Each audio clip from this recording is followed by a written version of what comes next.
여러분 요즘 최인기 절정에 무슨 드라마가 있을까요?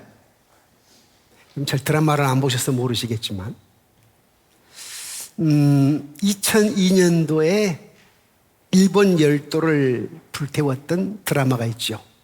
뭐죠? 겨울연가. 겨울연가. 2003년도에 세계의 한류 열풍을 이어갔던 드라마 대장금. 근데 요즘 그런 TV 연속극은 아니어도 넷플릭스에서 플랫폼으로 나오는 드라마로 K-드라마, 요즘 K-팝, 또 K-패션,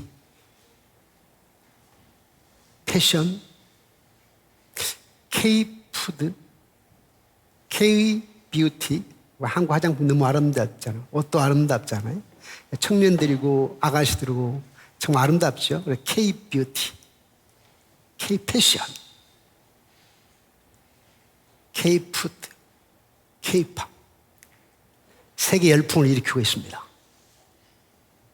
그런데 여기 오늘 하나님께서 만들어내신 가장 극적인 명드라마가 있습니다. 그래서 오늘 저는 출애굽기 14장 15절 31절 말씀을 중심으로 하나님의 명드라마를 보라, 하나님의 명드라마를 보라, 이러한 제목으로 하나님의 말씀을 선포하고자 합니다. 선포된 말씀을 듣고 순종하는 여러분과 여러분 자녀 손손들에게 성령님의 기름 부으심과 성부 성자 하나님의 은혜와 복이 차고 넘치기를 주의 이름으로 축원합니다. 지금부터 3470년 전 일입니다. 지금 2024년이죠. 출애굽의 역사가 1446년, 합치게 되면 3470년. 그래서 지금부터 3470년 절임 일입니다. 무슨 일이 있었느냐? 하나님이 모세를 애굽에 보내가지고 민족 지도자로 보내가지고 이스라엘 백성들 람셋 고센 땅에 있는 아브라함의 후손, 야곱의 후손, 처음 내려갈 때는 70명이 내려갔지만 지난 430년 동안을 보내면서 약 200만 내지 300만 명이 되었는데 그 이스라엘 민족을 불러내게 만들었어요. 그래서 애굽에서 나왔는데, 그리고 이제 하나님이 지시하는 땅, 하나님이 약속한 땅, 아브라함에게 약속하신 땅 가는데 이게 웬일입니까? 앞에 홍해바다가 쫙 가로막고 있습니다. 뒤에는 소름 끼치는 죽음의 사자 같은 애굽의 정예 부대가 마병 병거를 타고 추격하며 쫓아오고 있습니다. 좌우로 도망치려고 해도 호수들이 있어서 갈 수가 없고 딱 도가내든 사면 초갑니다.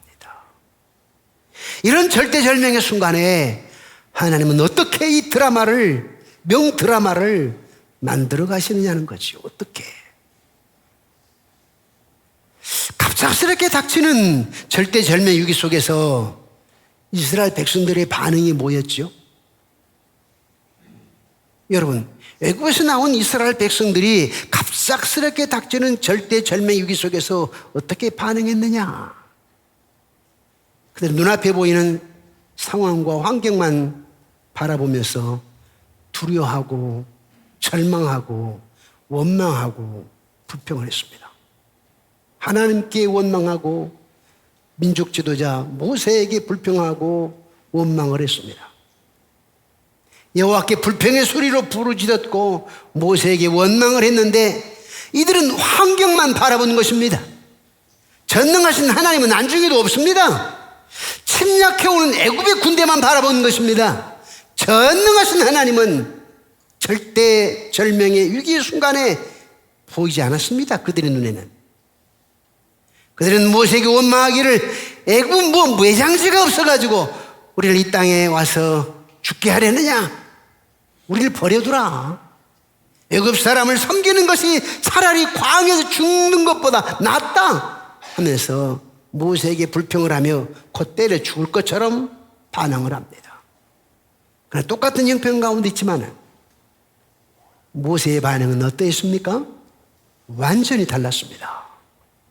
우리 13절 14절 말씀을 함께 읽어보실까요? 시작. 모세가 백성에게 이르되 너희는 두려워하지 말고 가만히 서서 여호와께서 오늘 너희를 위하여 행하시는 구원을 보라. 너희가 오늘 본 애굽 사람을 영원히 다시 보지 아니하리라. 여호와께서 너희를 위하여 싸우시리니 너희는 가만히 있을지니라. 아멘. 똑같은 형편이에요. 똑같은 상황이라고. 위기를 맞기는 똑같아요. 생명의 죽음 앞에 똑같이 서 있습니다. 사실 애굽의 군대가 추격해 오면 누구 먼저 죽이겠어요? 모세부터 죽이지, 대장부터. 그러니까 더 위기를 맞는 사람은 모세예요. 그러나 모세는 전혀 달랐습니다. 모세는 원망하는 백성들이나 침략해오는 애굽 군대를 보지 않았어요. 오직 여호와만 바라보았습니다. 주만 바라봐. 모든 시선을 주님께 드리고, 모든 시선을 주님께 드리고, 그가 구원하실 것이라는 거지. 이렇게 큰 위기 앞에서 이스라엘 백성들의 불신앙과 모세의 믿음이 확연하게 다르듯이 오늘 우리에게도 아무리 없을 때는 모두 믿음이 있는 것처럼 보이지만, 아무 위기가 없을 때는 믿음이 있는 것처럼 보이지만, 역경만 만나면 믿음의 진위가 드러납니다.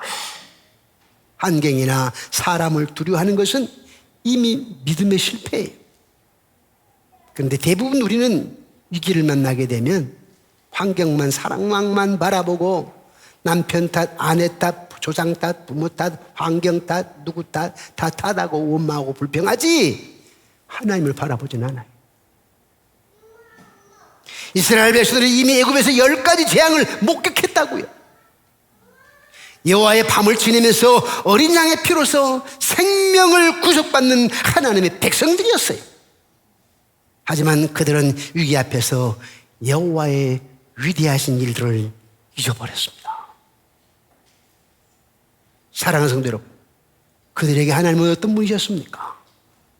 바다를 가르셔서 걸어가게 하실 구원의 계획을 가지고 계신 분입니다. 오늘 15절을 다시 한번 읽어볼까요? 15절을 시작. 여호와께서 모세에게 이르시되 어찌 너는 내게 부르짖느냐? 이스라엘 자손을 명하여 앞으로 나가게 하고. 어찌 너는 내게 부르짖느냐? 모세가 부르짖은 거예요. 모세가 무슨 말로 기도했는지는 정확히 나와 있지 않지만은 분명한 것은 공포에 부르짖는 이스라엘 백성들의 아우성 소리하고는 달랐다. 이스라엘 백성들의 아우성 소리는 불신, 원망, 절망, 불평에 부르짖는 소리였지만은 모세의 부르짖는 소리는 달랐어요. 침묵의 기도, 여호와의 마음을 움직이는 기도였습니다. 자, 여러분들이 다들 기도를 합니다만 어떤 사람의 기도는 여호와의 마음을 움직이지만 어떤 사람은 그렇게 기도를 해도 여호와의 마음을 움직이게 하지 않는 기도들이 참 많습니다. 여호와의 마음을 움직이는 모세의 침묵의 기도는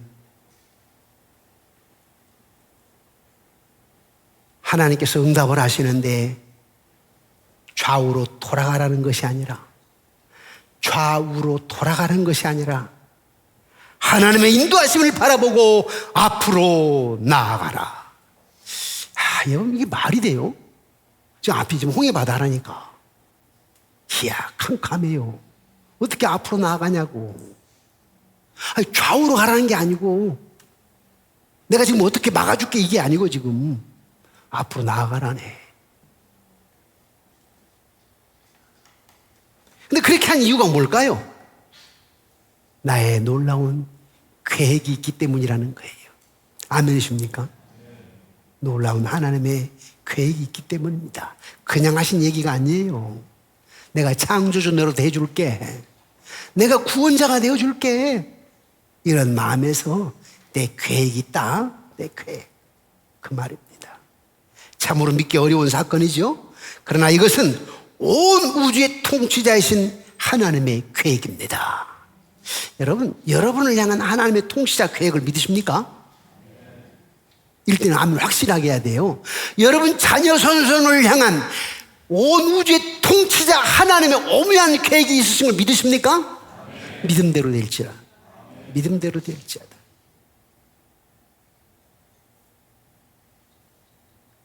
하나님이 어떤 분이셨을까? 여기 보니까 구원의 하나님, 대신 싸우시는 하나님이에요. 어떻게 구원하셨어요? 여호와의 사자가 추격하는 애굽군을 구름 기둥으로 흑암으로 탁 막아섭니다. 홍해를 가르시고 밤새도록 큰 통풍으로 질퍽한 바다를 말려 길을 쫙 열어주십니다. 바닷길로 쫓아오는 애국 군대를 어지럽게 하고 바닷물로 도로 합쳐서 그들을 수장시켜 버렸습니다. 좀 더 리얼하게 한번 표현해 봅시다. 자, 저 끝에서 저 끝까지가 홍해바다라고 합시다. 바다예요. 굉장히 깁니다. 여러분 200만 명이 걸어간다니까. 300만 명이. 그런데 하나님께서 모세랑 기도하게 합니다. 모세가 손을 들어 바다를 향하여 기도해야 합니다. 그때 바로 바다가 갈라졌으면 얼마나 좋겠습니까만 바로 갈라진 거 아니에요. 모세가 바다를 향하여 기도를 합니다. 근데 하나님이 앞으로 나아가라고 했잖아요. 앞으로 나아가라. 갈라놓고 앞으로 나가라고 한 거예요. 갈라놓고 앞으로 나가라면 누가 못 가? 다 가지. 그런데 앞으로 나아가라고 했기 때문에 앞에 있는 사람들 어쩌면 리더격이라고 할까요? 한 발 내딛었습니다.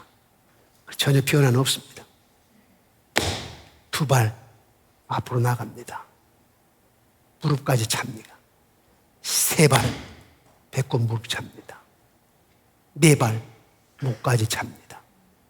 5발 입 밑에까지 찹니다.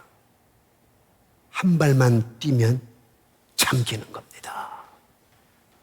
그런데 불구하고 앞으로 나갑니다. 그때 쫙 갈라진 거예요. 왜? 히브리서 11장에 나와요. 믿음으로 앞으로 나간다. 믿음으로. 자, 그래서 건너갑니다. 건너가는데 한 10대명도 아니고 한 100명도 아니고 200만 명, 300만 명이 건너가야 되는데 이야, 참 기가 막힌 광경이지요. 다 건너간대. 자, 뒤에는 지금 애굽의 군대가 추격합니다. 말바국 소리가 말바국 소리가 들려옵니다. 병거 소리가 쇠 굴리는 병거 소리가 이야, 건너가는데 첫 번째 주자가 올라가서 딱 보니까 우와, 저 애굽의 군대. 이야, 소름 끼쳐 소름. 병거 마병 정부대가 먼저 올라갔던 주자들이요. 이야, 큰일 났네.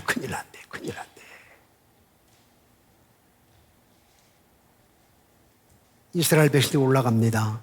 쭉 올라가는데 애굽의 군대가 딱 바다 안으로 들어왔습니다. 마지막 주자는 간발의 차이에서 곧 붙잡힙니다. 잡히기만 하면 죽습니다. 근데 하나님 어떻게 했어요? 구름 기둥으로 흑암으로 탁 장벽을 쳐버림. 여기 이스라엘 백성이 지나간다고 마지막 주자가 이렇게 가. 간발의 차이 잡히게 생겼어. 근데 여기에 탁 하는 흑암을 치고 구름 기둥을 탁 막아섭니다. 그런데다가 시간 연장시켜주는 거예요. 갈 시간.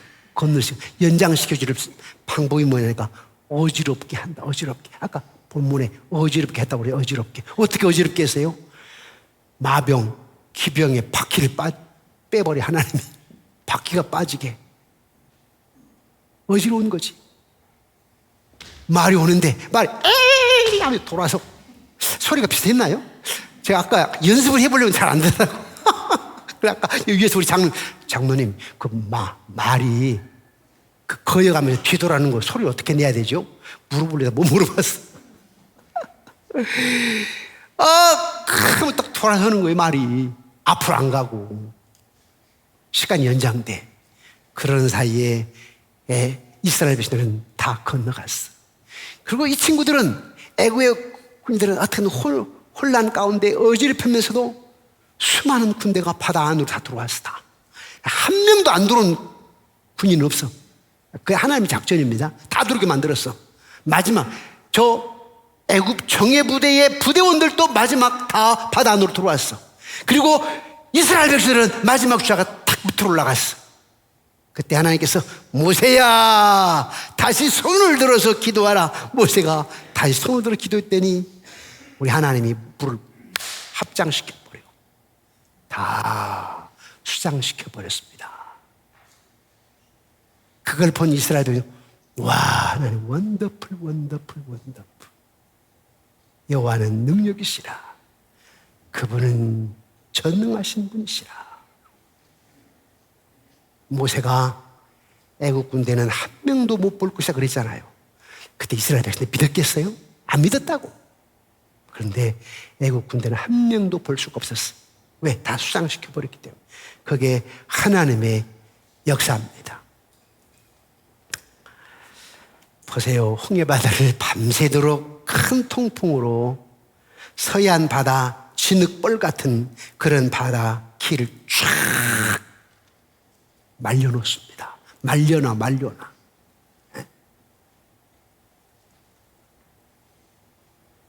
하나님께서 애국 군대를 어떻게 어지럽혔단 말인가? 바퀴가 빠지고 마차가 제대로 굴러갈 수 없도록 만들어버리고 말이 거역을 하고 시간을 벌게 해서 전후좌우가 꽉 막혀버린 그런 상황에서도 믿음의 발걸음을 내딛었더니 순종의 발걸음을 내딛었더니 하나님이 그렇게 역사하시더라 하는 것입니다. 참으로 두렵고 떨리는 순간이 알릴 수 없는데 신약성경 히브리서 11장 29절에서는 믿음으로 이 사람들은 홍해를 육지같이 건넜다 그랬습니다. 물론 처음에는 불평하고 원망했어요. 처음에. 그런데 나중에는 하나님의 역사 속에서 믿음으로 이 사람들이 홍해를 육지같이 건너겠다. 아까 보세요. 바다 갈라놓은 거 아니야. 근데 앞으로 나가라고 그랬잖아요. 근데 무엇으로 갔다는 거예요? 믿음으로. 그래서 하나님이 갈라놓으신 거예요. 아마 앞으로 안 나갔으면 안 갈라놓으셨을 거예요. 믿음으로 이스라엘 백성들이 나아갈 때에 하나님이 갈라놓으신 겁니다. 하나님의 이런 역사는 비단 주전 1400년경에만 그렇게 나타났을까요? 하나님의 능력은 그때는 놀라운 능력이었고 지금 하나님의 능력이 축소됐습니까? 아니에요. 모세 때 하나님이나 홍해바다 앞에서 역사하신 하나님이나 지금 여러분의 하나님이나 동일하신 분이에요. 능력이 동일해요. 변함이 없어요. 그런데 말입니다. 오늘날 하나님 역사하시는 방법은 가만히 보면 여러 가지인데 특히 세 가지 방법이 있어요. 하나는 뭐냐면 따로따로 일하게 하시고 따로따로. 또 하나는 세 가지를 섞어서 하시기도 하시고 또 하나는 환경을 완전히 바꿔버려가지고 일하시기도 하십니다. 자, 구체적으로 얘기하면 환경을 완전히 바꾼다. 직장을 아예 바꿔버려, 직장을. 완전히 바꾸는 거예요. 하나님 볼 때 이 사업 가지고는 안 되겠어. 그래서 사업을 몽땅 망해버리게 해가지고 다른 사업을 하는데 그때 성공하게 하셔. 또 어떤 경우는 네가 이런 환경 가운데 있으면 안 되겠다. 이런 분위기에, 이런 집 주변에 이웃 사람들과 함께 해서는 안 되겠다. 그래서 뭘 이사를 가게까지 해가지고 확 바꿔버려요. 또 어떤 경우가 있느냐면 환경은 가만 놔두고 나를 바꾸는 방법이 있어요. 환경은 가만 놔둬.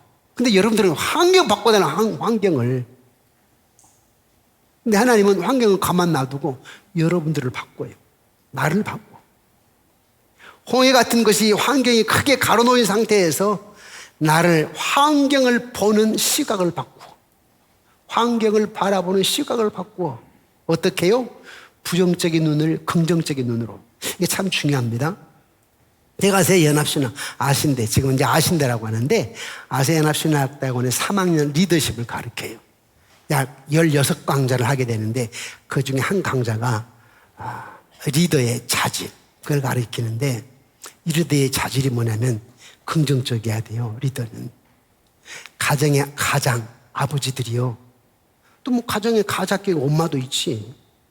리더는 교회 안에도 리더도 있고 가정의 리더, 회사의 리더는 리더의 자질이 뭐냐니까 첫째 긍정적이어야 돼요. 두 번째 낙천적이어야 돼요. 세 번째 적극적이어야 돼요. 네 번째 정직해야 돼요. 겸손해야 돼요. 제가 5가지만 얘기를 합니다. 리더는 첫째 긍정적이어야 된다. 낙천적이어야 된다. 적극적이어야 된다. 겸손해야 된다. 정직해야 된다. 이러지 않으면 자식 농사 버려. 안 돼요, 여러분. 자기가 그러지 않으면서 얘들 공부하니 많이 어쩌니 할 거 없어요.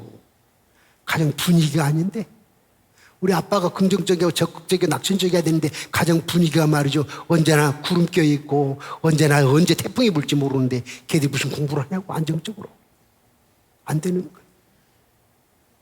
애들은 다 보고 배워요. 정직성을 다 보고 배워요. 애들은 다 겸손을 보고 배웁니다.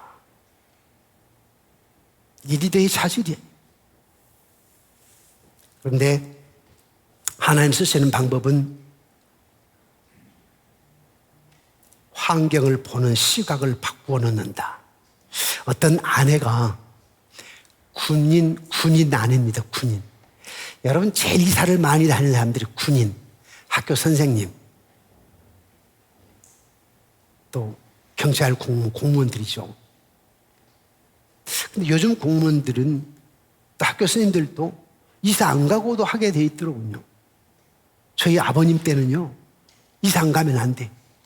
물론 그때는 교통편도 좋지 않지만 이사를 갈 수밖에 없는, 그렇게 제 기억으로 한 3, 4년마다 한 번씩 이사 간 것 같아요. 학교 선생님들. 군인 아내. 미군입니다, 미군.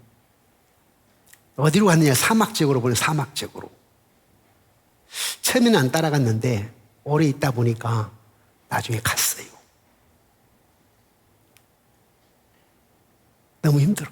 사막 지역에서 문만 열면 모래바람에 모래가 스며들어오는데 그 사방이 모래투성이라 못 살겠어. 그래서 남편에게 불평을 토로합니다. 정 안 되니까 나중에 친정 아버지한테 사정을 얘기하면서 장문의 편지를 썼습니다. 몇 장의 편지를 아버지에게 썼어요. 너무 힘들다. 뭐 모래바람에 그냥 모래투성이고 막 눈에 들어오고 밥에 들어오고 아빠 너무 힘들다고. 짜증 지대로다고 말이지. 이러시면서 불평의 장문의 편지를 써가지고 아버지에게 보냈는데 아버지는 2줄. 아버지는 단 2줄의 편지를 보냈어요. 아버지가 뭐라고 했냐면, 2 사람이 감옥 창살로 밖을 내다 보았다. 그 창살 밖으로 한 사람은 아래 흙을 보았고 한 사람은 하늘의 별을 보았다. 이 말만 딱 써놓았어. 그러니까 부정적으로만 보지 말고 긍정적으로 보라. 하늘의 별 보는 사람처럼 생각해라는 거 아니에요? 이 편지를 받고 그 딸이 그때부터 크게 깨달은 바가 있어서 생각을 완전히 바꿨는데, 환경은 똑같아요. 생각이 바뀌었어. 부정적인 것을 긍정적으로. 그러다 보니까 사막에서 글을 쓰기 시작해. 사막에 대한 찬양의 글, 사막에 대한. 그리고 사막에 관한 시를 써. 책을 내, 시집을 내. 이게 하는 시는 방법입니다. 또 어떤 때는 환경도 그대로 놔둬. 나도 그대로 놔둬. 그런데 대신 천사를 보내. 그런 방법이 있어요. 마틴 루터의 동료인, 그러면서 루터의 교리나 신학을 강력히 지지하는 절친한 친구가 있었는데, 그 친구의 이름은 요한네스 부겐하겐, 유명합니다. 같이 종교 개혁을 했던 사람인데, 그러다 보니까 찰스 5세가 기병대를 보냈어요. 잡아오라는 거지. 죽이겠다는 거예요. 그런 일 많아서 종교개혁 때 다 죽였지 뭐. 그래서 요한네스 부겐하겐이 하나님께 간절히 기도합니다. 하나님, 날 잡으러 온답니다. 잡히면 죽는데 순교를 당해야 됩니까? 아니면 다른 어떤 뜻이 있습니까? 하고 간절히 기도했어요. 깊이 기도를 하는데 주님께서 좀 상세하게 그래도 가르쳐 주셨어요. 어떻게 가르쳐 주셨냐? 너 말이야, 차와 차 한 잔과 빵 한 조각을 가지고 마을로 내려가라. 마을로 찾아가라. 그러면 어떤 집이 문이 열려있는 집이 있을 테니 그 집에 들어가서 지붕 위에 있는 다락으로 올라가라. 피하라는 거죠. 그래서 빵 한 조각을 가지고 마을로 내려가서 문 열려있는 집을 찾는데 한 집에 문이 열려있어. 그 집에 들어가서 지붕 다락으로 올라갔습니다. 걸리면 죽어요. 주인 모르게 올라갔어요. 우리 말에 뭐 2층 그런 방이 아니고 사람들이 안 가는 그런 다락. 숨어서 지내는데 며칠 있었느냐니까 14일간 있었어요. 가진 것은 단 빵 한 조각. 순간 끝났지요. 어떻게 살지요? 그런데 주님이 천사를 보냈는데요, 매일 암탉이 올라와서 알을 하나씩 낳아주고 가. 알을. 거기서 살았다는 거예요. 이게 하나님의 방법입니다. 환경 그대로 놔둬요. 나 그대로 놔둬요. 천사를 보낸 거 아닙니까? 엘리야에게 까마귀를 통해서 먹이신 하나님. 저는 지금도 잊지 않는 게 있어요. 지난 31년 동안 개척을 해가지고 참 어려웠을 때였는데,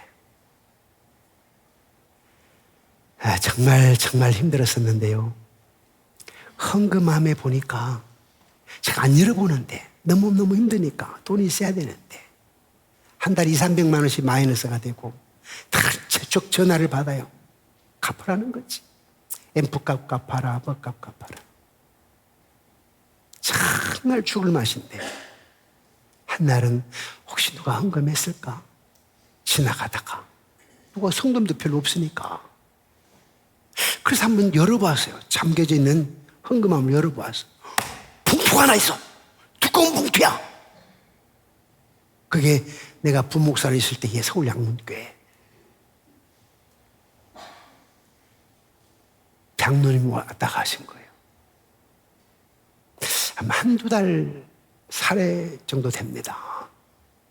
그 돈을 넣어놓고 가셨어. 그래서 한 2달 살았어요.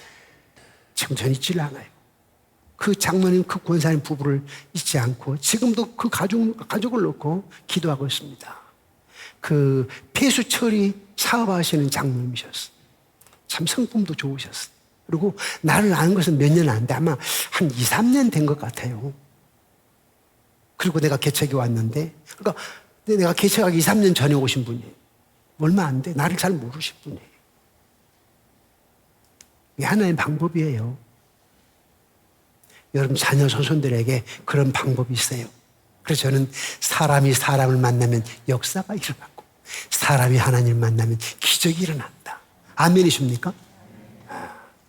꼭 여러분 기대를 하셔야 돼요. 사업하신 장로님들 꼭 기억하셔야 돼요. 사람이 사람을 만나면 역사가 일어나니까 간절히 기도하고, 오늘 또 수주 관계에서 여기저기 사람을 만날 수 있을 텐데 하나님 역사가 일어나길 원합니다. 아침에 그렇게 기도하셔야 돼요. 오늘도 나는 하나님 임대 속에 있다. 임대. 지금 나와 함께 하십니다. 내가 하나님 만나면 기적이 일어납니다. 오늘도 나는 하나님으로부터 위대한 기적을 기대합니다. 하나님은 얼마나 많은 방법을 가지고 계신 분이신데 우리 형편과 처지에 따라 가장 적절한 방법을 쓰신다라고 하는 사실입니다.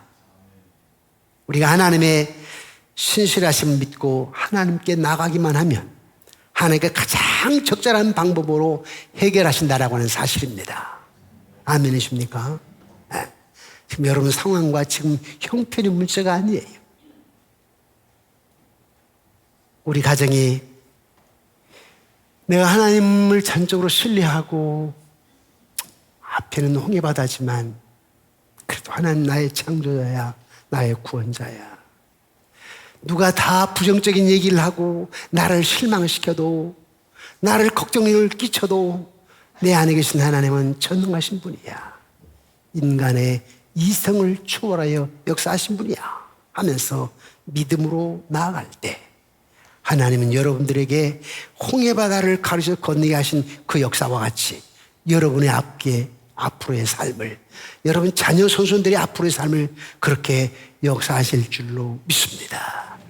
찬양대가 아까 아멘 아멘 하셨으니까 찬양만이 아멘이 아니라 여러분 앞으로 5년 후의 삶을, 10년 후의 삶을, 지금 캄캄한 것 같아.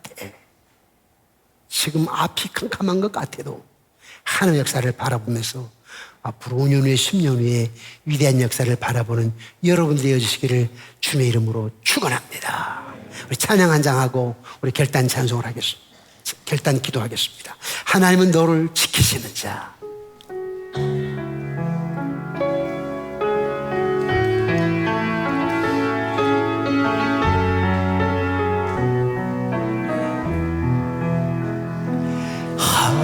하나님은 너를 지키시는 자, 너의 편에 그늘 매시니 낮의 해와 밤의 달도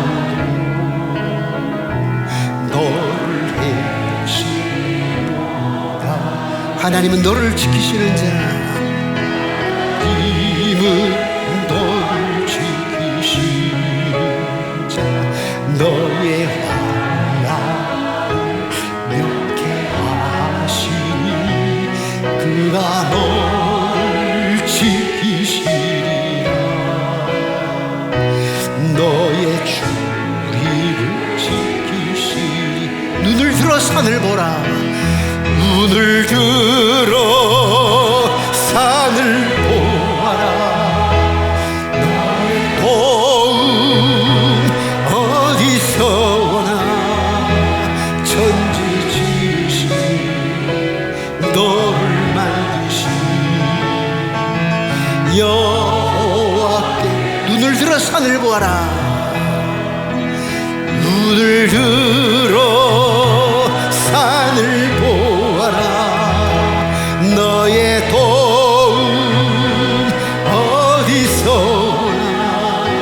천지지신 너를 만드신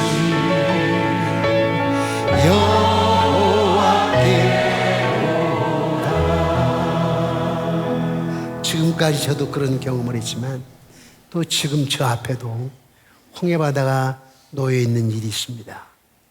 그건 뭐냐면 아까 우리 장로님 기도하셨지만 우리 김한철 목사님을 책임 목사로 세웠는데 발목 수술을 했고요. 다시 재수술을 며칠 전에 했습니다. 또 2, 3개월 동안 거의 강단에 서기가 쉽지 않습니다.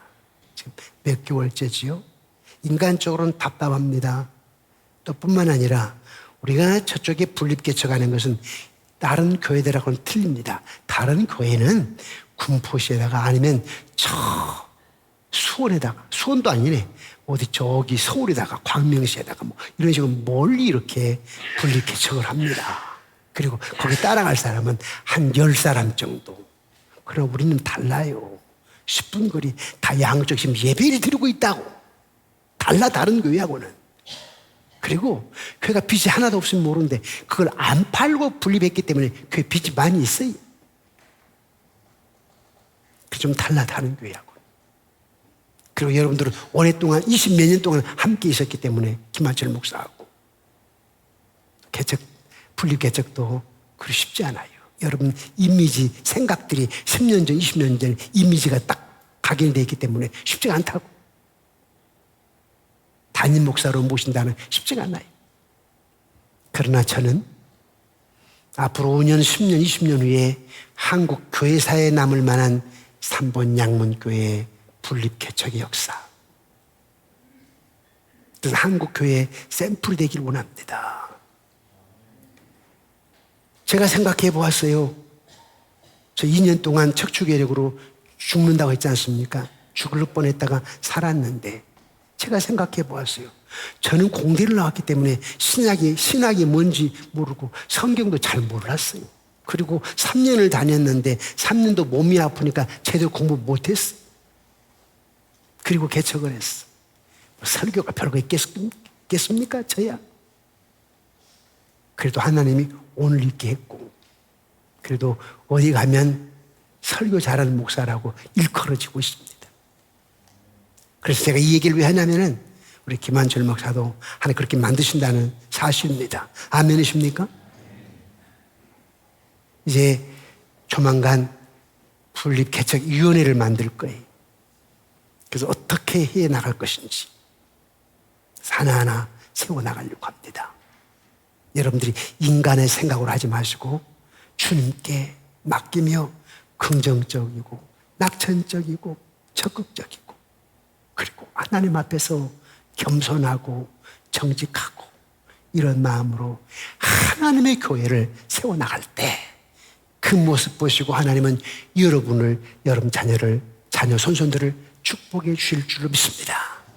그 역사를 통해서 한국 교회사에 남는 양문교회 하나님의 역사를 이뤄나가는 저와 여러분 되시기를 주의 이름으로 축원합니다.